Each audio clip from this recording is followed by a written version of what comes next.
Hi everybody, here's Krystian from the TeamworkCast. And hi, this is Elwin, also known as Jakuza from Enschede, from the Netherlands.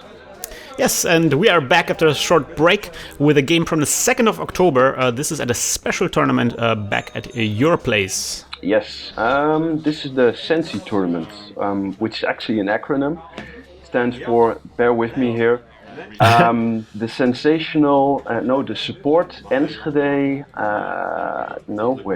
the Support Enschede Netrunner Sensational Invitational Event. That sounds fascinating. Yeah, even the TO gets caught up on the acronym. For sure. And so I think this is the third round of the tournament, is that true? Yeah, this is the third round. Two of our best local players playing. Mesa on the left and Natte Tosti on the right. It is players we haven't seen in front of the camera before, I think. Yeah, most definitely. The Enschede meta is pretty young. We've been hidden away We've been active for maybe 2.5 years, but most of our players have been hidden away. We've been slowly growing, slowly biding our time, slowly growing in strength and preparing to take over the world. Sweet. So we have Mace starting out with a Valencia, and Natte Tosti is doing the HP core set, using black on black. Yeah. Kind of bad for the camera. We don't really see. I think he installed 2 cards in front of HQ and R&D. Is that true? I can't actually see anything. I can only see his ID. Guys, please don't do this. Black is not a good color for the cameras. Anyways, yeah, I asked Geron, because he visited this tournament, to bring a GoPro with him to record some of the games here. And this is the only round that survived because GoPro had some technical issues. And so we see now Mace installing the Temujin contract on the R&Ds. Temujin contract, incredibly strong cards. That was there's run on R&D. That is imported seemingly in every kind of deck. Yeah, we just saw the first access, blue level clearance, if I'm not mistaken. Yep. And then Dirty Laundry, I guess, on the R&D. So it seems like R&D is non-protected after all. So I think there's just a card installed in front of HQ. Yeah, but I guess nothing else? That's weird. And then installing the Archives Hotel. Yeah, really good start for Mace here. Not really great for Toasty. Yeah, it's difficult to judge how good his start is. We can actually see what he's installed. I don't know how. Hopefully this will clear up at some point, because I did do some post-processing on here. Okay. All right, so Natte is actually using the blue level clearance to drop some cards. Hopefully this will give him the protection that he needs. I think this R&D needs to be really locked up, because Mace will just get a tremendous amount of money while accessing cards. There we go. That is the assembly lines that Natte is using to install. Oh, I thought he would install an ice. Well, maybe this should give us an idea of what kind of HP he's running. This should give us a sign. This might just be in the deck that was built by the big boy. This might just be a jammy HP. Well, I played that deck before, but that deck's also running, some ice, at least. True. He might be ice starved. Ooh, that is a run on R&D, and that is going to be the lateral something growth thing, right? Yeah, lateral growth. You're right, this might be the big boy deck. And to our left, Mace has just put down, I think, it's a slums, it's a cell set slums. Yep. Drawing card. And then another Dirty Laundry up in there. Man, he's just making money like no tomorrow. All of the money. Seriously, this is disgusting a little bit. Hey. Be interesting to see how Walter, which is the actual name, Mr. Natte Tosti, will deal with this. What does Natte Tosti mean? Wet sandwich. Wet cheese sandwich. Wow, amazing. I'm learning so much. Okay, so we see now that there's 2 cards installed in remote servers, but they are not rezzed, not protected. One of them is Jeeves, another one is a team sponsorship. Yep, and now we can be completely sure that this is jammy HP. Yeah, so now we're going to see lateral growth being used to install a card, and I guess we're going to see it also advance with a shipment from Sensie, so that gives him an extra click to the Jeeves, and that means that he can continue fast advancing it. And then we see also a little bit more... Will he fire it? I would totally do that. Yeah. Well, Jemmy does run a very low number of ites, so... But the thing is, like, he has the team sponsorship, so when something important gets trashed, he can get it back. True. No, he didn't trigger it, he just got back the assembly lines. Okay. Good. Okay, so now also everything is a little brighter, so we can see slightly more. At least we saw it for a second there. This is really bad. Oof. Why don't you have like white sleeves and black mats? That would be great. Right, there is run on R&D. That's another assembly lines that can be now trashed and removed from the game, but it's not removed from the game. Natte Tosti put it in. Oh, now he's removed from the game. Very good. Removing it from the game. That's nice. Not entirely sure what happened there, but yeah, in the end, the fact it has been removed. Yeah, there was I think discussion whether it should be removed. Look at the money on Mace's side. Yeah, he's swimming in money. I mean, no problem. Although Natte Tosti is not really poor either. True. And so far, all the accesses didn't yield in any scores. So now Mace can trash the team sponsorship, which I think is a good idea, especially now that he has so much money. And of course, the bad pup that he has from Valencia also makes things cheaper. And there's a run on the card that was installed there. That was the assembly lines, of course. Assembly lines being rest and then trashed afterwards. And then, of course, also the Jeeves has to be trashed. Oof. A lot of thrashing going on. Yeah. So Natte Tosti draws some cards. I think he really needs an ice here. Might be flooded from what we've seen, because he installed assembly lines and he didn't trigger the assembly lines to install anything, which makes me think that he has a lot of things on his hand that he doesn't want to actually install, or can't install. Alright, assembly lines being a rest and used to install something. Alright, so that is going to be the... On May's side is going to be, what do you call it, Earthrise Hotel again. So second Earthrise Hotel, running on R&D. R&D still not protected, no, but now finally we see some ice coming up. This is going to be the magnet.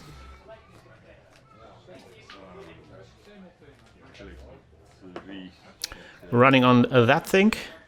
That is going to be the, what was again, voters something? Sensie actors, no. We all know what it does, but... It's a political agenda asset that allows him to recur operations.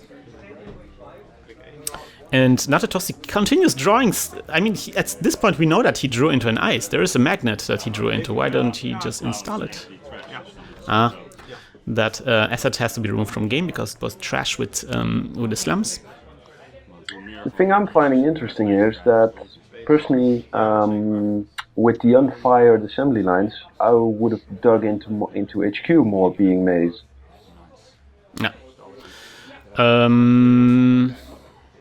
Yeah, I guess so. But you know, if R&D is open, why don't you run it? Maze doesn't really have any breakers, so it's kind of like I would be worried about running into something like an architect or something. Yeah, fair enough. All right, so now there is something that was installed in front of R&D. Which I actually can't see.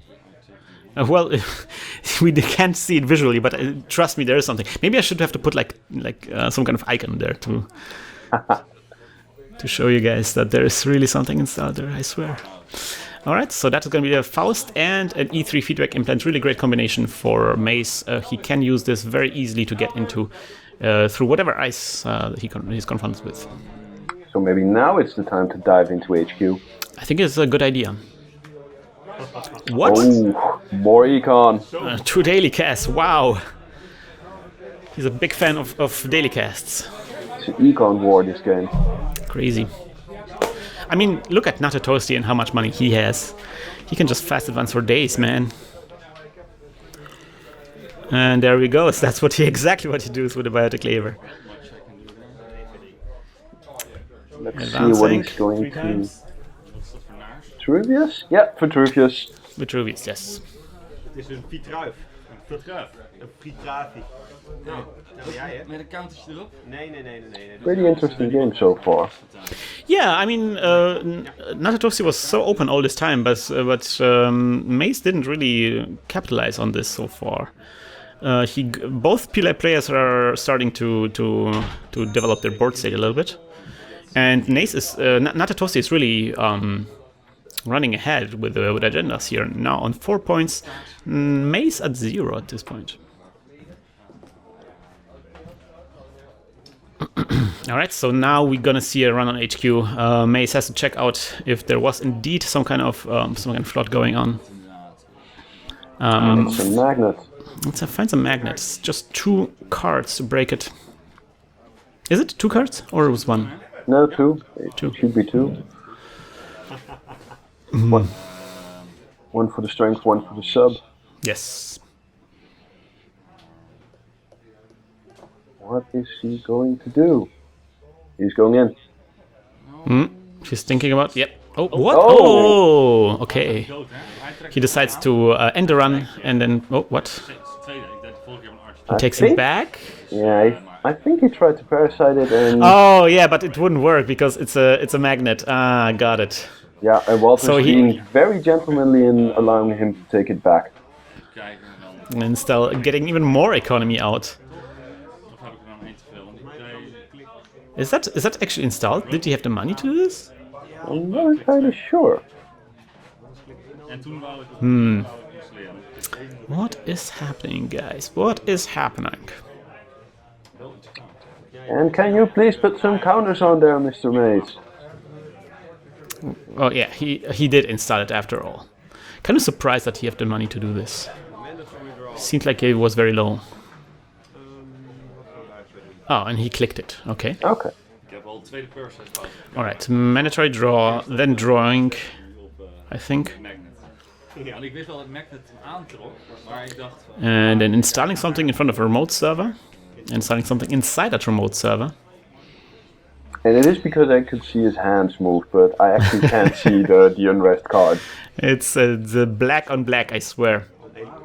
The black void of Natte Tosti. Seriously.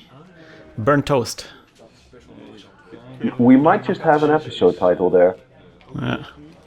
Alright, so that is going to be a draw with the Authorized Hotel, getting all the monies from the daily casts, and that is the Street Peddler.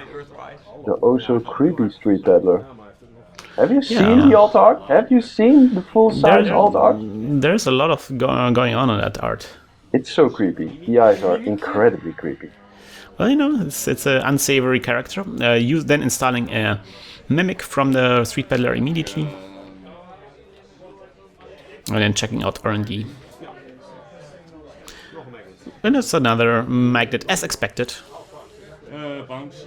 Magnets, how do they work? How do they attract parasites? How do they? We don't know. Miracles. I see miracles every day. We're running on a remote server. Wants to check it out. Oh, surprised by this. I thought it would be a Turing, but it is a architect. So I can break it with just 1 credit, because the other credit is a black bad pup. Really not a big deal. Like the cheapest ice break. Mace will be very glad he just installed his Munich. Accessing? You're not sure? What has he found? Oh, that is Jeeves. Trashing that Jeeves. And Jeeves gets removed from the game. He has to, but it's so expensive. It is a bit expensive, that's true, yeah. Like all this trashing put him quite low on money at this point. I mean, he has a lot of money cards out, but what happens when they run out, right? Like, what's the strategy then? Yeah, he still hasn't found any agendas. He's keeping the trashing going, but Must be very disappointed by this. Yeah, pretty sure. Natte Tosti drawing a lot of cards, going maybe perhaps for the third score here. Everything has been rest. Oh, installing a new remote server, interesting. Maybe an econ server? Huh. It's kind of weird because he already has a server there that is empty right now. So why create a new server? What's the deal? I guess we'll find out in a few minutes. Well, I guess we do. Okay. Getting the monies from the daily casts. Now thinking about things. Going through his discard pile. Checking the heap. Drawing more cards. And look at those fancy click trackers. Yeah, very fancy. Do you know where they're from? Are they the same company that creates like these other weird coins that were distributed at the Yu-Gi-Oh tournament? Yeah, actually I do know where they're from. We picked them up with a group of us at the Spiel Fair in Essen, and they're made by a Greek company that makes board gaming coins. It's actually money. Let's see what's happening. There's a lot of discarding going on, not sure why. Is he discarding a Temujin? Huh. Wow. That's fascinating. So interesting that all the 3 ice that has been rest are immune to parasites. That's some. What's creating a third remote server? What? Natte Tosti, what you doing there? Even archives are not rest. Maybe he wants to get money? But why don't just not put it on archives? I have no idea. Maybe he wants to bait the blackmails? Maybe he's running surprise tag shocks? Alright, and Data Sucker gets out.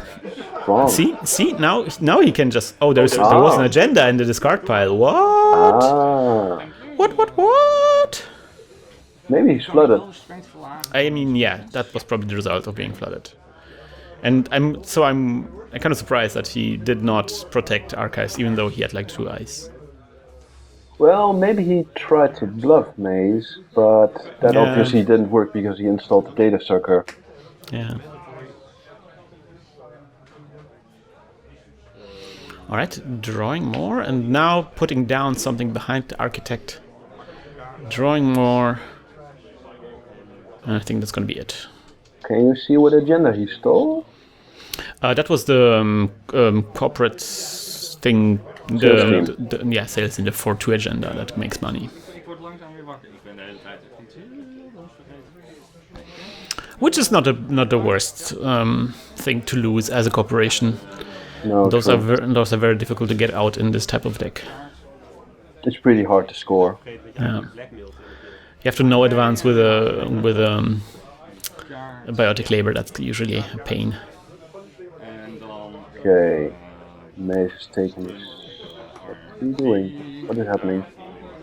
Not sure. What? Oh, he runs on R&D. Oh man! Whoa. Bam! From the top of R&D. And yeah, so he discarded the paperclip and something else. Liberated to break the magnet. And got a global food as a reward. Very good. Yeah, and then running on HQ. Now discarding 1 card and using, I think, Bad Pup to break the second magnet with E3. I think he used the sucker counter. Oh yeah, that's right. Yeah, sucker counter, 1 card, and the Bad Pup for E3. HQ is wide open now. I mean, basically is, yeah. Yeah, it's 1 card to get in HQ. That hammer HQ now. Yeah. So install. Ooh. Advance. That is the Sensie. Yeah, I wonder why Maze decided not to run that server. It seems like it would have been a good idea. But now, of course, Natte Tosti goes up to 6 points, so he's almost there with winning. The Sensie out here. Maze really needs to get trash it, and then he needs to apply some pressure on the remote servers because Natte Tosti is about to win this game. Very close to this, very close. But the pressure is on Maze at the moment. Definitely. He needs to do a lot of things. Where is his multi-access? That's what he needs right now. He needs to do those deep digs. Everything is open. Yeah, he needs to find a medium. All right, 1 card access it is. What will it be? Not what he wanted to see. It's enhanced login protocol. Yeah. Draws more cards. Got the trash at Sensie. You can't let the Sensie live. Oh, what? Blackmail? No, he runs somewhere. On HQ. He runs to HQ. He wants to snipe the agendas if there's any on there. Lotus Field. Got the trash at Sensie, bro. Oh, there's the medium, but a little bit too late because it's last click. And then Natte Tosti can mandatory draw, but apparently he has no agenda on hand, at least no scoreable agenda. Oh, there it is. No, never mind. Oh, gave up the game. Got the trash at Sensie, bro. Gotta trash it. Whoa, Vitruvius on hand. Yeah, Vitruvius and a beta tester, maybe even more on hand. Oh, sometimes the snipe doesn't go off and you got the trash at Sensie. True. Got to trash it. It was pretty close though. Yeah, it was an interesting game to watch. Yeah. I think Mace could have, like, if Mace had one more turn, he could have taken it home. Yeah, I'm pretty convinced of that as well. Go hard on R&D with that medium and just steal the game. Definitely, and of course he tried to run on HQ, but missed the agendas, so that would have been also a good way to win. Just have some luck on HQ, I guess. Yeah. The luck has to be with you. Yeah, I'm wondering what Natte's idea was about creating all the remote servers. I was kind of surprised by this because he was wide open, and I would, in his side, I would probably try to make runs on central servers a bit more expensive instead of creating new servers. I don't know what the idea was there. Yeah, why didn't you put ice in front of archives indeed? To protect that discarded agenda. Yeah, and why didn't you put it in something more in front of R&D? Because Mace was basically accessing R&D every turn. Maybe he didn't want to draw attention to archives. That's the only thing I can think of. Yeah, sure, but of course that went out of the window as soon as DataStack was installed. Yeah, so, true. Difficult. That's a plan that works against shapers, maybe. Maybe. But certainly not against criminals, and even if you have something like what do you call it, the Temujin contract. So creating an open server like this, or leaving a server open like this, is always, I think, a bit problematic. I think you have to be a bit more proactive about protecting open servers like this. Yeah, living in the Temujin days, open servers they take it a whole different meaning. Definitely. I definitely know I've shifted from NEH to Sync, so that tells you everything about the kind of person I am. Incredible. All right, Jakuza, so we are going to move on to the next game. Thank you for joining me for this game. Thank you for inviting me. And so we will, as always, hack the planet! Hack the planet! Shut up and get in the car! Shit on me. This episode of Netrunner TeamworkCast was created with a generous support from our listeners. If you enjoy the show and you can't get enough Netrunner videos, please check out our Patreon campaign at patreon.com/hacktheplanet.